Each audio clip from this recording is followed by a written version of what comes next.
Isang pinagpalang araw po sa inyong lahat. Magandang araw po sa inyong lahat, Luzon, Visayas, and Mindanao. Ako po ang inyong abang lingkod, si Madam Emelinda Pogata. Andito po sa Saudi Arabia. Naglalambing po ako sa inyo.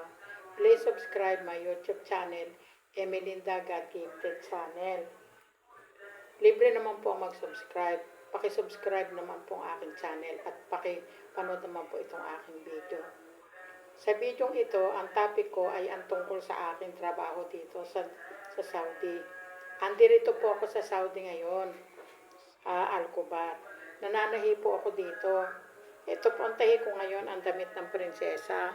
Ito po ipapakita ko po sa inyo. Ito po, yan. Yan. Ako po ang mananahi niyan. Tatabasin ko na nga po eh. Yan. So, paano di magtatrabaho na ako? Ang trabaho ko dito mananahi. Pero sa Pilipinas po, teacher ako sa elementary. Yan po ang natapos ko sa Pilipinas. Pasensya na po kayo kung inabala ko kayo. Hanggang dito na lamang po. Pakipanood po ang aking simpleng video. Please subscribe my YouTube channel, Emelinda God Gifted Channel. Bye-bye. Eto na po, magjo-duty na ako.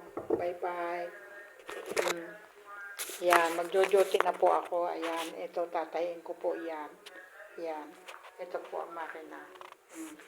Bye-bye na. Spread love. God bless you.